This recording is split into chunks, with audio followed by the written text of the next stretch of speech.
What's up guys? I hope you are doing well. I am Veer. Welcome to study lover. देखिए हमारे यहाँ political lecture चल रहे हैं और अब तक हम लोग डिस्कस कर चुके हैं स्टार्टिंग से ही हिस्टोरिकल बैकग्राउंड कॉन्स्टिट्यूशन का, किस तरीके से कॉन्स्टिट्यूशन निकल के आया, पहले ईस्ट इंडिया कंपनी और उसके बाद में ब्रिटिश गवर्नमेंट.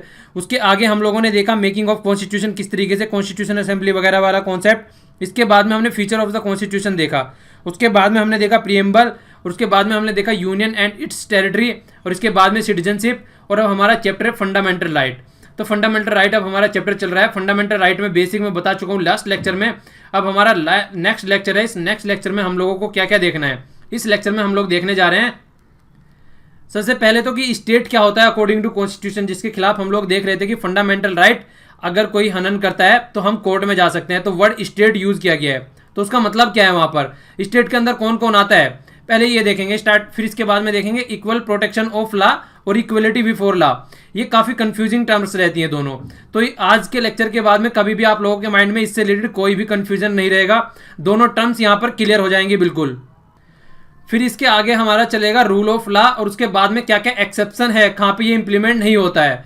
और उसके बाद में फिर आर्टिकल 15 देखेंगे हम, prohibition on discrimination on certain ground. तो लार्जली हम आज दो आर्टिकल कवर करने जा रहे हैं, आर्टिकल 14 और आर्टिकल 15. इस पर हमारा पूरा फोकस रहेगा और इससे रिलेटेड कोई भी क्वेश्चन अगर फ्यूचर में आता है तो वो आप कभी भी आप गलत नहीं करोगे ये वीडियो देखने के बाद में. ओके, आइए अब आगे चलते हैं. तो लास्ट लेक्चर में हम लोगों ने देखा था कि हमारे कॉन्स्टिट्यूशन में जो फंडामेंटल राइट रखे गए हैं, स्टार्टिंग में 7 थे, बाद में एक डिलीट कर दिया था, 6 रह गए थे. किस तरीके से फंडामेंटल हमारे कॉन्स्टिट्यूशन में दिए गए हैं और क्यों हमको इतनी पावर दी गई है, सिटीजन ऑफ इंडिया को क्यों इतनी पावर दी गई है, वो सारा हमने लास्ट लेक्चर में देखा. अब इस लेक्चर में हम क्या देखने जा रहे हैं कि जो वर्ड स्टेट है उसको किस तरीके से यहाँ पर डिफाइन किया गया है. यहाँ पर स्टेट वर्ड को हम लोग देखते हैं जिसके खिलाफ हम सुप्रीम कोर्ट में जा सकते हैं, हाई कोर्ट में जा सकते हैं अगर हमारे फंडामेंटल राइट का हनन होता है तो. यहाँ पर पहले तो स्टार्टिंग में इसको डिफाइन करने की कोशिश की गई है. यहाँ पर तो बोला गया है देखिए कि अगर कोई भी आपके फंडामेंटल राइट का हनन करता है तो आप कोर्ट में जा सकते हैं. ठीक है, तो ये हमने कब देखा था, देखिए लास्ट में हमने डिस्कस किया था कि टोटल आर्टिकल कितने फंडामेंटल राइट में 12 से याद आ रहा है कितने हैं. देखिए रिवीजन करके चलना है जरूर, रिवीजन बिल्कुल भी नहीं छोड़ना है. जहां पे भी आप रिवीजन में ढीले पड़ जाएंगे कोई मतलब नहीं होगा किसी भी लेक्चर देखने का. तो आर्टिकल कितने से कितने तक होता है, यहाँ से 12 से 35 तक आता है. ये पार्ट 3 में आता है कॉन्स्टिट्यूशन में, ये पार्ट 3 में कॉन्स्टिट्यूशन में रखा गया है. ठीक है, तो यहाँ पर आर्टिकल 12 के बारे में बात कर रहे हैं कि किस तरीके से डेफिनेशन दी गई है आर्टिकल 12 में कि स्टेट होता क्या है जिसके खिलाफ अगर कोई हमारे फंडामेंटल राइट का हनन कर रहा है तो हम कोर्ट में जा सकते हैं. तो यहाँ पर स्टेट में इंक्लूड करते हैं गवर्नमेंट और पार्लियामेंट. जिस तरीके से एग्जीक्यूटिव होती है, लेजिस्लेटिव होती है. देखिए मुझे एक एसएमएस मिला था कि सर ये एग्जीक्यूटिव, लेजिस्लेटिव ये सब क्या क्या है. ये जब पार्लियामेंट वाला सेक्शन चलेगा एक एक टर्म्स अच्छे से एक्सप्लेन करूंगा, कोई भी डाउट आपके माइंड में नहीं छोड़ूंगा. अगर फिर भी कोई डाउट रहता है तो नीचे कमेंट बॉक्स में लिखिए, नेक्स्ट लेक्चर में उसको कवर करूंगा. ओके, तो यहां पर देखिए अगर पार्लियामेंट होता है या फिर गवर्नमेंट होती है, इसी तरीके से ये तो यहां पर सेंटर की बात हो गई, नीचे वाले में स्टेट की बात हो गई. एग्जीक्यूटिव लेजिस्लेटिव होते हैं जो स्टेट के ऑर्गन होते हैं, या ऑल लोकल अथॉरिटी भी बात की गई यहाँ पे, म्यूनसिपैलिटी, पंचायत वगैरह, ये भी जितनी भी लोकल अथॉरिटी है. या फिर दूसरी अथॉरिटी जो होती है स्टैच्यूरी बॉडी, जो कि किसी लॉ के द्वारा बनाई जाती है पार्लियामेंट के द्वारा. नॉन स्टैच्यूरी बॉडी कौन सी होती है, जो एग्जीक्यूटिव एक्शन के द्वारा बनाई जाती है, पार्लियामेंट में कोई लॉ पास नहीं किया जाता है. ठीक है, लाइक ये हो गया, LIC हो गया, ONGC हो गया, सेल हो गया. तो ये एग्जीक्यूटिव ऑर्डर के द्वारा बनाई जाती है, ना कि पार्लियामेंट में कोई लॉ बनाया जाता है इनके लिए. तो अगर इस तरीके की कोई भी अथॉरिटी फंडामेंटल राइट का हनन कर रही है तो कोर्ट में जाया जा सकता है डायरेक्ट. ठीक है, इसके अलावा अकॉर्डिंग टू सुप्रीम कोर्ट के हिसाब से अगर देखा जाए तो कोई प्राइवेट बॉडी भी अगर इस तरीके की हरकतें कर रही है जो फंडामेंटल राइट का हनन कर रही है तो भी सुप्रीम कोर्ट में जाया जा सकता है. तो भी स्टेट के अंदर आता है अंडर आर्टिकल 12. तो यहां पर हम लोगों ने देखा स्टेट की डेफिनेशन अंडर आर्टिकल 12 की क्या है. स्टेट यहां पर इन सबको काउंट करके बोला गया है कि हम सुप्रीम कोर्ट में जाते हैं अगर हमारे फंडामेंटल राइट का हनन करता है. तो ये सब जो भी यहां पर है इनको स्टेट बोला गया है सुप्रीम कोर्ट में. देखिए बोला तो अलग तरीके से जाता है पर लेकिन क्या होता है हमारे कॉन्स्टिट्यूशन को एक लाइव डॉक्यूमेंट इसीलिए बोला जाता है. क्यों, क्योंकि टाइम टू टाइम इसको चेंज किया जा सकता है अकॉर्डिंग टू द सिचुएशन. देखिए हर टाइम एक जैसी सिचुएशन नहीं रहती है. स्टार्टिंग में क्या था, हमारी कंट्री जब आज़ाद हुई तब उस टाइम पे लिटरेसी बहुत कम थी. आज की डेट में लिटरेसी अच्छी खासी हो चुकी है. तो हर एक चीज़ें चेंज होती रहती हैं. तो इसी तरीके से हमारे कॉन्स्टिट्यूशन को भी एक मतलब चेंज किया जाता है according to the situation, society में उस टाइम पर क्या प्रिवेल हो रही है, तो उसके हिसाब से चेंज किया जाता है। तो हमारा सुप्रीम कोर्ट उसको डिफाइन करता रहता है टाइम टू टाइम। जिस तरीके से बेसिक स्ट्रक्चर का जो कॉन्सेप्ट है वो भी सुप्रीम कोर्ट ने इसी बेस पर डिफाइन किया कि बेसिक स्ट्रक्चर का एक कॉन्सेप्ट लेकर आते हैं, जिसके हिसाब से देखते हैं कि कॉन्स्टिट्यूशन में हर जगह चेंज किया जा सकता है पर उसकी बेसिक स्ट्रक्चर चेंज नहीं होनी चाहिए। ओके, अब बेसिक स्ट्रक्चर क्या है वो भी आज तक डिफाइन नहीं है, but basic structure word define है। क्यों? क्योंकि वो केस टू केस वेरी करती रहती है। केस टू केस जो भी केस आएगा उसके हिसाब से हम देखेंगे कि ये बेसिक स्ट्रक्चर का हनन कर रहा है या नहीं कर रहा है। तो ये पावर किसके पास में है? ये पावर है सुप्रीम कोर्ट के पास में। ओके, वैसे नॉर्मली अगर थोड़ा सा मैं आप लोगों को बेसिक स्ट्रक्चर के बारे में बताना चाहूं तो इस तरीके के वर्ड वहां पर यूज किए जाते हैं, आप लोग इनको थोड़ा याद रख सकते हैं जिससे कि आपके माइंड में थोड़ी क्लैरिटी आ जाए। जिस तरीके से सोवरेनिटी हमारी कंट्री की, इंडिया की सोवरेनिटी होनी चाहिए, तो सोवरेनिटी कोई हर्ट नहीं करना चाहिए, ये बेसिक स्ट्रक्चर है।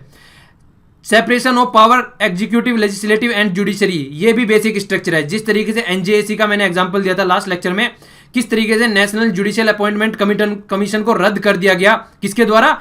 सुप्रीम कोर्ट के द्वारा। क्यों? क्योंकि इंडिपेंडेंसी को हर्ट कर रहा था सुप्रीम कोर्ट की। तो इस तरीके से सेपरेशन ऑफ पावर निकल के आता है। ठीक है, फेडरेशन है हमारे यहाँ पे, रूल ऑफ लॉ है, इंडिपेंडेंस ऑफ जुडिशरी है। तो इस तरीके की जो बातें की जाती है, balance between the part third and part fourth, fundamental right and DPSP, supremacy of constitution, तो ये सब बेसिक स्ट्रक्चर का पार्ट है। अगर इनको कोई हनन कर रहा है तो फिर सुप्रीम कोर्ट पिक्चर में आ जाता है, तब देखता है कि ये कॉन्स्टिट्यूशन के हिसाब से है या नहीं है। अगर कॉन्स्टिट्यूशन के हिसाब से है तो आगे बढ़ो, अगर कॉन्स्टिट्यूशन के हिसाब से नहीं है तो पिन ड्रॉप साइलेंस, वहीं पर रुक जाओ और देखो कि अब हम क्या करने जा रहे हैं। तो यहां पर सुप्रीम कोर्ट बन जाता है मसीहा। ठीक है, तो सुप्रीम कोर्ट के हाथ में फुल पावर आ जाती है यहाँ पे। तो इस तरीके से हम इसको इस तरीके से हम समझते हैं। तो स्टेट की डेफिनेशन आपको समझ में आ गई होगी यहाँ पर। अब आगे चलते हैं। अब यहाँ पे ये वाला पार्ट काफी इंटरेस्टिंग है, अगर आप इसको देखकर चलेंगे तो यहाँ पे बोला गया law inconsistent with fundamental rights. अगर कोई भी लॉ फंडामेंटल राइट के हिसाब से नहीं है तो उसको भी नल एंड वॉइड कर दिया जाएगा, मतलब उसको शून्य कर दिया जाएगा, उसकी कोई वरीयता नहीं रहेगी, उसको खत्म कर दिया जाएगा। ये बात बोली गई है। क्या बोला गया यहाँ पे ये बोला गया कि देखिए, जब फंडामेंट, अब तक हमने देखा आर्टिकल 12 की बात कर रहे थे हम, अब यहाँ पर देखेंगे हम आर्टिकल 13 के बारे में। तो आर्टिकल 13 के बारे में क्या बोला जाता है कि कोई भी ऐसा लॉ जो फंडामेंटल राइट के हिसाब से नहीं है उसको खत्म कर दिया जाएगा। अब खत्म किस तरीके से किया जाएगा? खत्म करने के भी दो तरीके हैं। एक तो सुप्रीम कोर्ट के लिए बोला गया आर्टिकल 32, ठीक है ना, और हाई कोर्ट के लिए बोला गया आर्टिकल 226, 226। तो ये ऐसे आर्टिकल पावर है ये सुप्रीम कोर्ट के पास में कि अगर कोई भी लॉ इनकंसिस्टेंस रहता है किसी भी तरीके से, फंडामेंटल राइट को या फिर कॉन्स्टिट्यूशनल को इनवैलिड, कॉन्स्टिट्यूशन के हिसाब से नहीं है, मतलब कॉन्स्टिट्यूशन में जो भी बातें रखी गई हैं उसके हिसाब से वर्क नहीं कर रहा है जो लॉ बनाया गया है, तो फिर उसको खत्म कर दिया जाएगा सुप्रीम कोर्ट के और हाई कोर्ट के द्वारा, दोनों को यहां पर बोला गया है। ठीक है, तो ये पावर यहां पर दी जाती है दोनों को। तो आप लोगों को ये भी मतलब कंफर्म होना चाहिए, देखिए दोनों के हाथ में पावर है यहाँ पर। ठीक है ना, कई बार कंफ्यूजन में आ जाती है बातें, अगर कोई क्वेश्चन आता है तो यहाँ पे क्लैरिटी रखनी है आपको माइंड में। आगे क्या बोला गया है, जिस तरीके से लास्ट स्लाइड में हम लोगों ने डिफाइन किया है स्टेट में कौन कौन आ रहा था वहां पे, इसी तरीके से यहाँ पे डिफाइन किया है लॉ, कि कौन सा लॉ की इनकंसिस्टेंट होता है अगर, तो उसको कौन कौन सा लॉ उसके अंदर आता है। तो ये आर्टिकल 13 के अंदर रखा गया है। ठीक है, तो आर्टिकल 13 के अंदर क्या क्या बातें बोली गई हैं? सबसे पहले बोला गया परमानेंट लॉ जो कि पार्लियामेंट या स्टेट लेजिस्लेटिव असेंबली बनाती है प्रॉपर वे में। पहले क्या करता है, पहले एक हाउस में पास होता है, फिर दूसरे हाउस में पास होता है, फिर प्रेसिडेंट या गवर्नर के साइन होते हैं, तो उसके बाद में जो लॉ बनता है, ठीक है ना, तो वो एक परमानेंट लॉ बनता है। इस तरीके का लॉ अगर कोई बनाती है तो वो हो सकता है कि कॉन्स्टिट्यूशन के हिसाब से नहीं है तो उसको नल एंड वॉइड कर दिया जाएगा। टेम्परेरी लॉ कौन सा होता है? जिस तरीके से ऑर्डिनेंस आता है, ऑर्डिनेंस निकल के आता है तो प्रेसिडेंट और गवर्नर अलग अलग निकालते हैं ऑर्डिनेंस लेजिस्लेटिव असेंबली के हिसाब से। जिस तरीके से काउंसिल ऑफ मिनिस्टर उसको काउंसिल ऑफ मिनिस्टर एडवाइज करती है तो उसके बेस पे लॉ निकल के आता है वो। ठीक है, तो उसको भी नल एंड वॉइड किया जा सकता है। इसके बाद में क्या होता है, कोई स्टैच्यूटरी इंस्ट्रूमेंट, जिस तरीके से आप लोगों ने देखा होगा एग्जीक्यूटिव एक्शन जिस तरीके से लिया जाता है। अभी क्या एक्शन निकल के आया था कि हाईवे के आसपास में 500 मीटर तक कोई भी शराब नहीं पीनी है, तो एक तरीके से नोटिफिकेशन था। ठीक है ना, इसी तरीके से ये नोटिफिकेशन निकल के आया था। ये क्या निकल के आया था अभी? एनिमल स्लॉटर की बात की थी, जिसमें वध किया जाता था जानवरों का, तो उसको भी नोटिफिकेशन के थ्रू बैन कर दिया गया था कि किसी का वध नहीं करना है। ठीक है, तो ये भी हमने नोटिफिकेशन के तहत ही निकाला था। तो फिर सुप्रीम कोर्ट में उसको चैलेंज किया गया, तो सुप्रीम कोर्ट में केस चल रहा है उस तरीके से। तो अगर इस तरीके का भी कोई भी लॉ आता है तो उसको भी नल एंड वॉइड कर दिया जाएगा। फिर इसके बाद में अगर कोई नॉन लेजिस्लेटिव सोर्स, कोई भी कस्टम या लॉ बनाया जाता है किसी भी सोसाइटी का, वो भी अगर फंडामेंटल राइट का हनन करता है तो उसको भी साइड में रख दिया जाएगा। आप लोग इशू देख सकते हैं इसी तरीके का, ट्रिपल तलाक का जो इशू चल रहा है, वो हनन कर रहा है फंडामेंटल राइट का मुस्लिम वुमेन का, तो ये भी केस कोर्ट में कई बार हट हट के आता है फिर से घूम घूम कर। तो ये सारे इसी तरीके से बातें यहां से निकल के आती है। कॉन्स्टिट्यूशन में ऑलरेडी ये बातें लिखी हुई हैं कि फंडामेंटल राइट का इनके ग्राउंड पर हनन नहीं होना है। और ये काफी इंटरेस्टिंग इंफॉर्मेशन है, आप लोगों को ये याद रखनी है। आर्टिकल 13 के तहत बोला गया था कि कॉन्स्टिट्यूशन में अमेंडमेंट अगर कोई होता है उसको लॉ नहीं माना जाएगा। ठीक है, मतलब अगर कॉन्स्टिट्यूशन में कोई अमेंडमेंट ये लोग करते हैं तो उसको लॉ नहीं माना जाएगा, इसीलिए उसको चैलेंज नहीं किया जाएगा सुप्रीम कोर्ट में या फिर हाई कोर्ट में, उसको चैलेंज नहीं किया जाएगा। ठीक है, तो ये बात बोली गई थी, मतलब कोर्ट में उसको चैलेंज नहीं किया जाएगा। ठीक है, सीधी सीधी बात ये निकल के आती है। तो यहाँ पे क्या बात बोली गई, यहाँ पे सुप्रीम कोर्ट में केस आया केशवानंद भारती का, ये लैंडमार्क केस है एक 1973 में। तो इस केस के तहत बोला गया कि देखिए कॉन्स्टिट्यूशनल अमेंडमेंट को चैलेंज किया जा सकता है अगर वो फंडामेंटल राइट को हनन कर रहा है। और कॉन्सेप्ट क्या निकल के आया, बेसिक स्ट्रक्चर का। तो ये बेसिक स्ट्रक्चर का कॉन्सेप्ट निकल के आया। देखिए पार्लियामेंट कहीं ना कहीं बचना चाह रही थी कि अगर कॉन्स्टिट्यूशन में अमेंडमेंट हम लोग कर दे रहे हैं तो फिर उसका हनन नहीं माना जाएगा। वो तो हमने प्रॉपर वे में अमेंडमेंट किया है, पहले राज्यसभा में पास किया, लोकसभा में पास किया, फिर प्रेसिडेंट के साइन हुए, तो एक प्रॉपर वे में उसको हैंडल करके लेके आ रहे हैं और हम जनता के द्वारा चुने हुए नुमाइंदे हैं तो हम ऐसा कुछ कर सकते हैं। पर लेकिन सुप्रीम कोर्ट का जब केस आया केशवानंद भारती का, तो उसने बेसिक स्ट्रक्चर का कॉन्सेप्ट बोला। उन्होंने बोला कि आप अमेंडमेंट करके कल को बेसिक स्ट्रक्चर चेंज करके रख देंगे और बोल देंगे कि हमने तो अपना काम कर दिया। पर लेकिन अगर वो फंडामेंटल राइट का इस तरीके से हनन कर रहा है तो उसको भी नल एंड वॉइड डिक्लेयर कर दिया जाएगा, उसको भी खत्म कर दिया जाएगा। तो ये किस केस में निकल के आया, ये केस था केशवानंद भारती का केस। ये काफी इंपॉर्टेंट केस है, याद रखना इसके बारे में, बहुत सारे क्वेश्चन आते हैं इसी से घूम घूम कर इर्द गिर्द। नेक्स्ट पार्ट जो आता है वो है राइट टू इक्वालिटी। देखिए यहां पर जब भी इसकी बात आती है तो आप लोगों को इसको याद रखना है, बहुत ही ज्यादा इंपॉर्टेंट है, आर्टिकल 14 के अंदर आता है। इंपॉर्टेंट किस लिए है, इंपॉर्टेंट इसलिए यहां पर देखिए यहां पर क्या बोला गया है, इक्वालिटी बिफोर लॉ। तो दो वर्ड यूज किए गए, इक्वालिटी बिफोर लॉ और equal protection of the law. तो दो बातें यहां पर बोली गई हैं। तो देखिए अगर आप लोग इसको देख के चले, इक्वालिटी बिफोर लॉ ओरिजिन कहां से है, ब्रिटेन से। ठीक है, ये भी कई बार क्वेश्चन पूछ लिया जाता है। इक्वालिटी बिफोर लॉ ब्रिटेन से है और equal protection of law American constitution से है। तो देखिए यहां पर दोनों का हमारे यहां पर मर्ज किया गया है, मतलब दोनों ही बातें हमारे कॉन्स्टिट्यूशन में रखी गई है। ऐसा नहीं है किसी एक को फॉलो करके हम लोग चले हैं, तो दोनों ही बातें हमारे कॉन्स्टिट्यूशन में है। आप लोगों को पहले तो यही याद रखनी है। इसके बाद में क्या बोला जाता है कि state shall not deny any person, कि किसी भी पर्सन को डिनाई नहीं कर सकता है इक्वलिटी बिफोर लॉ और equal protection of the law with in the territory. Union नहीं बोला, टेरिटरी बोला है। टेरिटरी में सब कुछ आ जाता है, जिस तरीके से हमने कंप्लीट एक वीडियो भी देखी थी उसमें टेरिटरी में सब कुछ आ जाता है, स्टेट भी आ जाता है, यूनियन टेरिटरी भी आ जाती है। और जो कोई हम आसपास की टेरिटरी एक्वायर करते हैं, मैंने एग्जांपल भी दिया था कि कल को हमको गुस्सा आ गया तो चाइना को एक्वायर कर लेंगे हम लोग। ठीक है, तो चाइना हमारी टेरिटरी बन जाएगी और सारे चाइना के सिटीजन हमारे सिटीजन बन जाएंगे, तो वो भी टेरिटरी होती है। तो with in the territory of the India, with in the territory of the country, अगर कोई भी ये हनन नहीं कर सकता है इक्वलिटी बिफोर लॉ और equal protection of the law. तो ये आप लोगों को पता होना चाहिए। ओके, और यहां पे आप लोगों को एक बात देखने को मिलेगी, यहां पर क्या है वो बात, जिस तरीके से हमने अभी स्टेट को डिफाइन किया, हमने लॉ को डिफाइन किया, लॉ के अंदर कौन कौन आता है, इसी तरीके से यहां पे पर्सन को भी डिफाइन किया जा रहा है। इस पर्सन के अंदर यहां पर कोई भी स्टैच्यूटरी कॉर्पोरेशन आ सकता है, ठीक है ना, कंपनी आ सकती है, रजिस्टर्ड सोसाइटी आ सकती है, ऐसा नहीं है कि कोई पर्सन ही है, या फिर लीगल पर्सन आ सकता है जो कि सिटीजन प्रॉपर वे में इंडिया कंट्री का सिटीजन बनाओ, जो कि हमारा सिटीजन बनाओ, तो वो आ सकता है with in the territory of India. ठीक है, तो अब ये तो हो गया हमारा बेसिक थीम। अब देख लेते हैं जिसके ऊपर ये कंप्लीट अच्छे से मुझे एक्सप्लेन करने में मैंने स्टार्टिंग में बताया था, वो था इक्वल प्रोटेक्शन, वो इक्वलिटी बिफोर लॉ और इक्वल प्रोटेक्शन ऑफ लॉ। ये क्या होते हैं, अब इस वाले कॉन्सेप्ट को देखते हैं। देखिए ये पहले तो आप लोगों को यही याद रखना है, ये ब्रिटेन से ओरिजिन है और ये है अमेरिकन से ओरिजिन। ठीक है, और ये वाला नेगेटिव कॉन्सेप्ट है और ये वाला पॉजिटिव कॉन्सेप्ट है। ये भी कई बार क्वेश्चन पूछा जा चुका है। ये वाला नेगेटिव कॉन्सेप्ट है, ये वाला पॉजिटिव कॉन्सेप्ट है। वो कैसे है वो मैं अभी आप लोगों को अच्छे से एक्सप्लेन करता हूं यहां पर।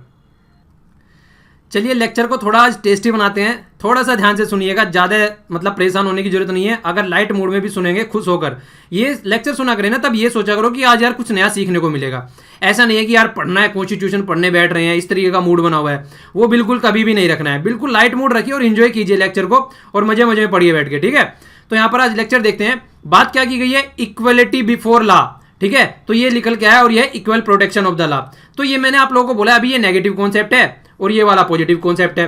तो पहले तो वही बता देता हूं कि नेगेटिव और पॉजिटिव कॉन्सेप्ट कैसे है। इसके लिए एग्जांपल लेते हैं। एग्जांपल में थोड़ी सी टेस्टी चीज लेते हैं, जैसे कि रसमलाई ले लेते हैं। ठीक है, रसमलाई की एक प्लेट आती है 100 रुपीज की, मान लीजिए। ठीक है, तो 100 रुपीज की ये प्लेट आई, आप लोग दुकान पर गए, आपने 100 रुपीज की प्लेट ली, प्लेट लेने के बाद में आपने खाई, इसके बाद में आपने 100 रुपीज पे किया। इसके बाद में अगर कोई भी दूसरा पर्सन आता है, मान लीजिए ये आदमी आप है, मान लीजिए आप हैं डीएम, डिस्ट्रिक्ट मजिस्ट्रेट, ठीक है। उसके बाद में फिर कोई आता है, जैसे मान लीजिए मैं आ गया, मैं एक टीचर हूं, ठीक है। तो फिर मैं गया वहां पे, मैंने भी रसमलाई खाई, मैंने भी 100 रुपीज पे करी। इसके बाद में यहां पर आ गया मुकेश अंबानी आ गया, मुकेश अंबानी ने खाया, उसने भी 100 रुपीज पे करी। अब अगर देखें तो हम सबकी अगर इनकम देखी जाए, सबकी इनकम अलग अलग है, ठीक है, सबकी इनकम अलग अलग है और सबने 100 रुपीज पे करी एक प्रोडक्ट को लिए, तो इसको कहते हैं नेगेटिव कॉन्सेप्ट। ये बिल्कुल इसी तरीके से आपने बिस्किट खरीदा मार्केट से, आप जो इनडायरेक्ट टैक्स पे करते हैं उसको नेगेटिव कॉन्सेप्ट इसीलिए बोला जाता है। पर लेकिन जब डायरेक्ट टैक्स की बात आती है तो डायरेक्ट टैक्स कैसे होता है, जैसे इनकम टैक्स की हम लोग बात करते हैं तो वहां पर स्लैब डिवाइड की गई है कि अगर 2 लाख से 5 लाख के बीच में है तो इतना टैक्स लगेगा, 5 लाख से 10 लाख के बीच में है तो इतना टैक्स लगेगा। तो वहां पर इस तरीके से स्लैब डिवाइड की गई है, प्रोग्रेसिव होता है, जिसकी ज्यादा सैलरी है, ज्यादा इनकम है, उस पर ज्यादा टैक्स लगेगा, कम इनकम है तो कम टैक्स लगेगा। तो इस तरीके से ये आप लोग समझ सकते हैं इक्वलिटी बिफोर लॉ बिल्कुल ऐसे ही है जैसे इनडायरेक्ट टैक्स, ठीक है। ये किसी में डिस्क्रिमिनेट नहीं करती है, सबको एक तरीके से देखती है, तो सब पे इक्वल इंप्लीमेंट होती है, ठीक है। पर लेकिन ये जो है इक्वलिटी बिफोर लॉ, ये बिल्कुल ऐसे है डायरेक्ट टैक्स, इसको आप लोग ऐसे समझ सकते हैं। मतलब सबको ये है कि इसमें अगर कोई अमीर आदमी है तो उस पर ज्यादा टैक्स लगेगा, अगर कोई गरीब आदमी है तो उस पर कम टैक्स लगेगा, ये ऐसे है। अब कैसे है इतना तो कम से कम समझ में आ गया होगा। अब पहले इक्वलिटी बिफोर लॉ को देख लेते हैं, थोड़ा सा इसके बारे में लिखा क्या है यहां पर। ये देखिए यहां पर क्या लिखा हुआ है, इक्वलिटी बिफोर लॉ में कोई भी स्पेशल प्रिविलेज नहीं है, मतलब चाहे कोई बेचारा रिक्शा चलाने वाला हो, चाहे कोई अंबानी हो, चाहे कोई भी किसी भी लेवल का हो, सबको इस एक ही तरीके से देखा जाएगा यहां पर। ओके, ये है ब्रिटेन का कॉन्सेप्ट। इसके अलावा क्या बोला गया यहाँ पे आगे अगर देखा जाए, यहाँ पर लॉ ऑफ द लैंड सबसे ऊपर रहेगा, मतलब जो लॉ बना दिया है वो सबके लिए है, अब उसमें कोई डिस्क्रिमिनेट नहीं किया जाएगा, उससे ऊपर कोई नहीं है। No person above the law, चाहे वो पुअर हो, चाहे हाई हो, चाहे लो हो, चाहे ऑफिशियल हो, चाहे नॉन ऑफिशियल हो, चाहे कोई प्रेसिडेंट तो गलत बोल दिया, अभी बताऊंगा प्रेसिडेंट पे इंप्लीमेंट नहीं होता है, ठीक है। तो कोई भी हो, थोड़े से इसके एक्सेप्शन भी है, वो आगे चल के आप लोगों को देखने को मिलेंगे, ठीक है। तो सबको इंप्लीमेंट किया जाता है, ये कोई भी लॉ से अबव नहीं है। तो कुछ एक्सेप्शन है वो अभी आगे देखेंगे, पहले आप लोग इसको समझिए। अभी आप लोग ऐसा समझ के चलिए कि ये सबके लिए सेम है, जब एक्सेप्शन आएंगे तो तब आप लोगों के माइंड में अच्छे से क्लियरिटी आएगी कि उनको अलग क्यों रखा गया है। तो अभी आप लोगों को क्या समझना है, इसको ऐसे समझना है जैसे इनडायरेक्ट टैक्स जो हमारा जीएसटी लेके आ रहे हैं हम लोग, तो उसके साथ में कंपेयर करना है। अब सेकंड वाले में अगर मैं पहुंचू तो सेकंड वाला क्या हो गया यहाँ पे, equal protection of the law. ये equal protection of the law के लिए मैं आप लोगों को दूसरा एग्जांपल देता हूं। ये बिल्कुल ऐसे है जिस तरीके से मान लीजिए ये हमने एक रनिंग ग्राउंड बना दिया, ठीक है, ये रनिंग ग्राउंड है और यहां पर सबको रेस करानी है हम लोगों को। तो अगर इसका फाइनल रिजल्ट देखें वो हम लोगों के लिए क्या है, फाइनल रिजल्ट ये है कि ये फाइनल डेस्टिनेशन है, ठीक है। फाइनल डेस्टिनेशन यहां पर मान लीजिए 3-4 चक्कर इनको लेके आने हैं, ये वाला फाइनल डेस्टिनेशन हो गया। और ए को तो यहां से दौड़ना है, ठीक है, बी को भी यहां से ही दौड़ना है और सी को भी यहां से ही दौड़ना है, ठीक है। तो अगर हम तीनों को एक ही जगह से दौड़ाते हैं सबको, तो क्या ये सही है, क्या ये जायज है, आप ही बताइए। या तो ए तो जरा सी देर में चक्कर पूरे कर देगा अगर 4 चक्कर लाने हैं, बी तो उसके डबल टाइम लेगा और टी उसका ट्रिपल और 4 टाइम लेगा। तो ये तो डिस्क्रिमिनेट कर दिया आप लोगों ने सी को और बी को ए के कंपेयर में। ए को लीवरेज दे दी यहाँ पे, ए को फायदा पहुंचा दिया, पर लेकिन बी और सी को तो आप लोगों ने साइड में रख दिया उठा के। तो इसीलिए बोला जाता है equal protection of law implement करने के लिए आप लोगों को इक्वल प्ले ग्राउंड प्रोवाइड कराना पड़ेगा सबको, लेवल प्लेइंग फील्ड प्रोवाइड कराना पड़ेगा सबको। तो क्या किया जाता है इसके लिए कि ये किया जाता है कि ए को तो यहां से दौड़वाते हैं, बी को हम लोग यहां से दौड़वाते हैं और सी को हम लोग यहां से दौड़वाते हैं, ठीक है। जिस तरीके से मतलब जो डिस्टेंस ये एक्स्ट्रा कवर कर रहे हैं उस डिस्टेंस को यहां पे पहले ही अलग बढ़ा दिया जाता है, जिससे कि अगर ये चक्कर काटते हैं, जितने भी चक्कर लेके आते हैं उसके हिसाब से वो आगे रहे। तो ये बात इसलिए की जाती है।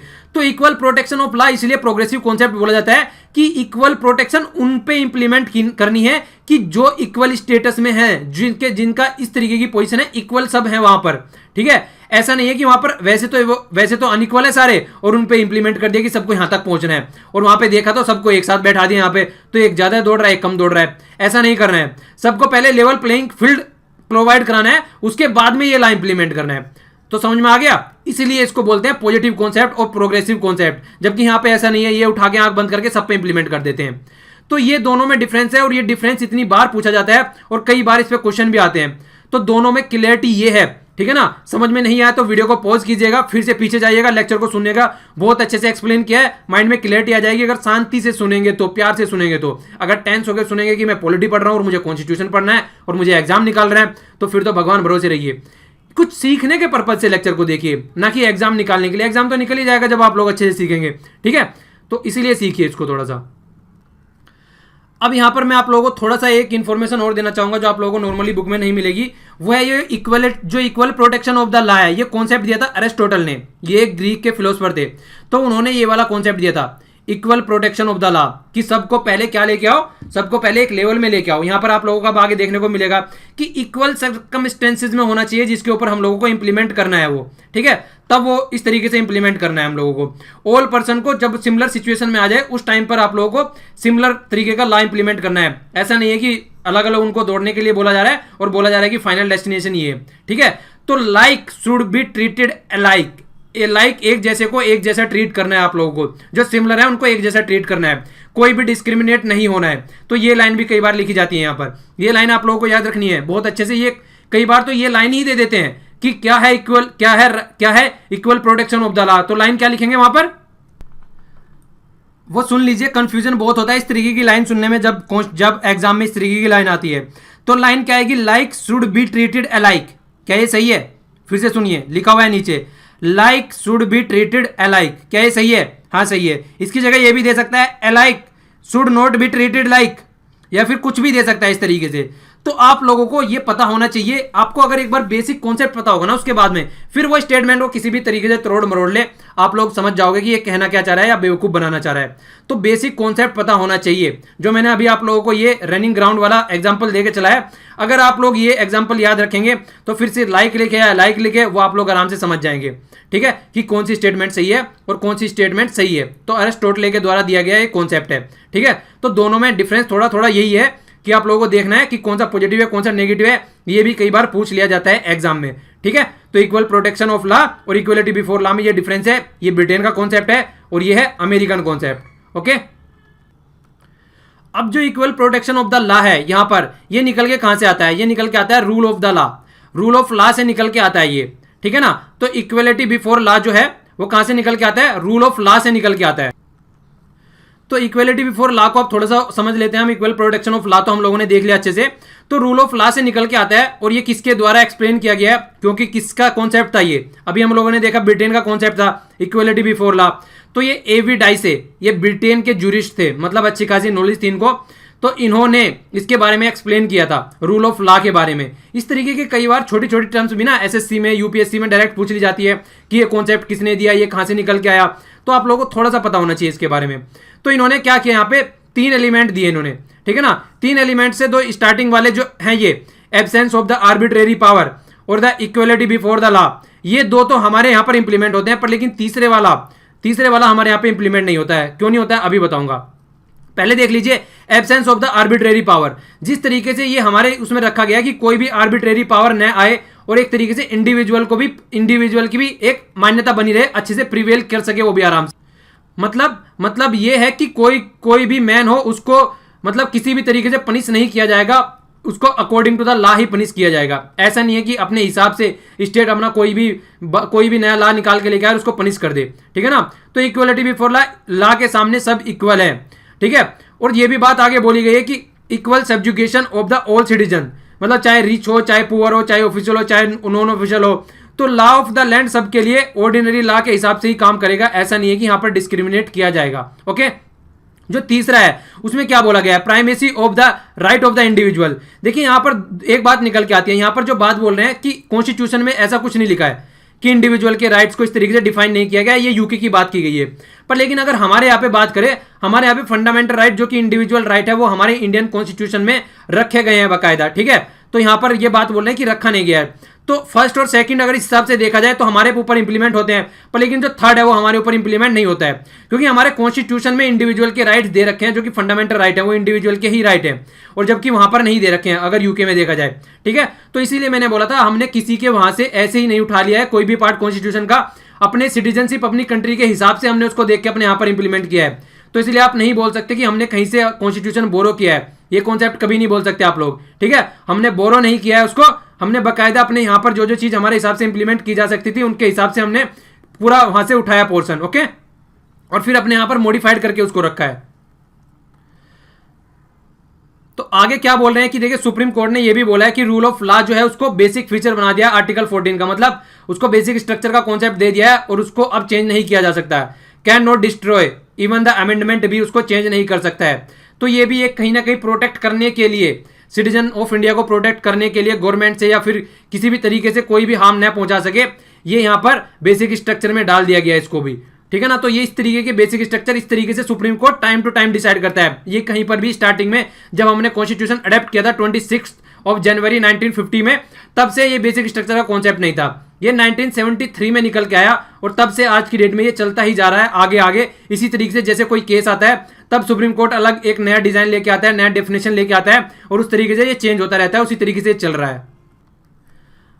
अब तक जो इक्वलिटी की मैं बात कर रहा था उससे रिलेटेड कुछ एक्सेप्शंस भी हैं, तो ये एक्सेप्शंस हम लोग देख लेते हैं। इनसे भी कई बार क्वेश्चन बनते हैं, डायरेक्ट क्वेश्चन निकल के आते हैं इनसे। तो ये आप लोग देख सकते हैं यहाँ पर कि देखिए इम्यूनिटी दी गई है, मतलब अगर कोई भी गवर्नर या फिर प्रेसिडेंट की पोस्ट पर है तो उनके लिए इम्यूनिटी है आर्टिकल 361 में, ठीक है, कि उनको आंसरेबल नहीं है वो कोर्ट में, उनके ऊपर कोई क्रिमिनल प्रोसीडिंग नहीं चलाई जा सकती। ओके। और हाँ, अगर आप न्यूज़ वगैरह सुनते हैं तो ये वाला एग्जाम्पल तो आप लोगों को अभी लाइव भी देखने को मिला होगा। लाइव कब देखने को मिला? बाबरी मस्जिद जो डिमोलिशन केस है, सुप्रीम कोर्ट का वर्डिक्ट निकल के आया, उसमें लाल कृष्ण आडवाणी, उमा भारती, कल्याण सिंह, मुरली मनोहर जोशी, तो इन सब के नाम आए वहाँ पर। तो तुरंत तभी आर्टिकल आने स्टार्ट हो गए न्यूज़पेपर में रिलेटेड टू कल्याण सिंह। कल्याण सिंह को बना रखा था राजस्थान का गवर्नर, तो वो राजस्थान के गवर्नर है तो उन पर कोई प्रोसीडिंग नहीं चलाई जाएगी क्योंकि वो गवर्नर की पोस्ट है और गवर्नर की पोस्ट इससे इम्यून रहती है, ठीक है। तो इस तरीके का आप लोगों को अभी लाइव भी एग्जाम्पल देखने को मिला कुछ दिनों पहले ही, ठीक है। तो वो ऑफिस में तब नहीं चल सकती, तो ये सारी बातें लिख रखी है यहाँ पे। जब गवर्नर और प्रेसिडेंट से रिलेटेड आर्टिकल डिस्कस करेंगे वहां पर फिर से ये बातें आएगी, तो वहां पर इसको फिर से अच्छे से डिस्कस करेंगे हम लोग। इसके अलावा क्या है, देखिए लेजिस्लेटिव हाउस में या फिर लेजिस्लेटिव स्टेट के हाउस में या फिर पार्लियामेंट में अगर कोई भी प्रोसीडिंग चलती है तो वो भी इम्यून रहती है, वो भी उसके खिलाफ अगर कोई भी कहीं पे भी छापता है तो वो भी, मतलब चाहे वो न्यूज़पेपर वगैरह हो, चाहे वो टेलीविजन हो, तो वो भी इंप्लीमेंट नहीं होता है, मतलब वो भी एक तरीके से इम्यूनिटी रहती है उनके लिए भी, ठीक है। और खासकर जो इम्यूनिटी यहाँ पर रहती है, यहाँ पर जो रहती है ये रखा गया यहाँ पर आर्टिकल 105 के अंदर तो रहती है पार्लियामेंट के लिए, ठीक है ना। और इसके आगे अगर चला जाए, ये रहती है स्टेट लेजिस्लेटिव असेंबली के लिए रहती है 194, तो ये स्टेट लेजिस्लेटिव असेंबली के लिए निकल कर आती है यहाँ पे। तो दोनों के लिए यहाँ पर एक तरीके से इम्यूनिटी रहती है। ओके, ये सारे आर्टिकल आप लोगों को रटने नहीं है, जैसे जैसे आगे आएगा फिर से इनको डिस्कस करूंगा मैं, ठीक है ना। तो ये सारे आर्टिकल आप लोगों को रटने नहीं है। इसी तरीके से फिफ्थ यहाँ पर दे रखा है 31C के तहत बात की जा रही है यहाँ पर सुप्रीम कोर्ट ने भी बोला है कि जहां पर 31C आ जाएगा वहां पर आर्टिकल 14 खत्म हो जाएगा, ठीक है ना। तो फंडामेंटल राइट वहां पर वर्क नहीं करेगा। ये क्या है, डीपीएसपी को इंप्लीमेंट करने का प्रोविजन है, तो ये भी आप लोग याद रख सकते हैं, काफी इंपॉर्टेंट है ये। तो 31C को आप लोग याद रख सकते हैं। ओके, इसके अलावा देखिए फॉरेन जो एम्बेसडर होते हैं, डिप्लोमेट्स होते हैं, उनको इम्यूनिटी प्रोवाइड कराई जाती है। मतलब मान लीजिए अगर कोई फॉरेनर एम्बेसडर यहाँ पर रह रहा है या कोई डिप्लोमेट यहाँ पर रह रहा है और उनसे कोई भी मर्डर वगैरह किसी भी तरीके की कोई एक्टिविटी हो जाती है, ठीक है ना, मर्डर तो खैर नहीं पर कोई वैसी एक्टिविटी हो जाती है, तो उनको क्या बोला जाता है कि तुरंत हमारी कंट्री छोड़ दो और अपनी कंट्री में पहुंचे वहां पर, और फिर उनके खिलाफ वहां पर प्रोसीडिंग होती है, तो ये इम्यूनिटी दी जाती है, ठीक है। इसी तरीके से यूएन के जो मेंबर हैं या एजेंसीज हैं किसी कंट्री में, डिप्लोमेट्स हैं, उनको भी ये इम्यूनिटी दी जाती है। ये इम्यूनिटी इसीलिए दी जाती है ताकि एक दूसरे कंट्री से रिलेशन अच्छे बनाए रखे। देखिए अगर किसी भी एम्बेसडर पर या किसी भी इस तरीके के डिप्लोमेट्स पर किसी दूसरी कंट्री में आक्रमण होता है या कुछ भी इस तरीके की एक्टिविटी होती है उनके साथ में, तो एक तरीके से कंट्री के ऊपर आक्रमण माना जाता है वो, ठीक है।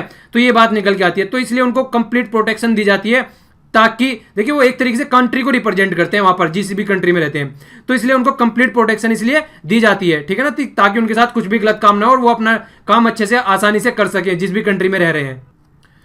तो आज के लिए इतना ही। देखिए लेक्चर पसंद आता है तो लाइक कीजिए, नहीं पसंद आता है तो डिसलाइक कीजिए, और जब पसंद आता है तो शेयर भी इसको कर दिया कीजिए। और इसके अलावा देखिए क्या करना है आप लोगों को, ये सारे लेक्चर इस तरीके से सुनने हैं कि आप किसी एग्जाम की प्रिपरेशन कर रहे हैं वो एक अलग बात है, हमारे अपने कॉन्स्टिट्यूशन को जानना भी है और ये सबको जानने का हक है, इसीलिए बोलता हूं मैं इसको शेयर भी कर दिया कीजिए दूसरों से। तो आसपास में अपने पानी को क्लीन रखिए और आराम से पेड़ पौधों को सेव रखिए, देखिए, और अपने आसपास सफाई रखने की कोशिश कीजिए जितना हो सके। तो आज के लिए इतना ही। Thanks a lot for listening. जय हिंद।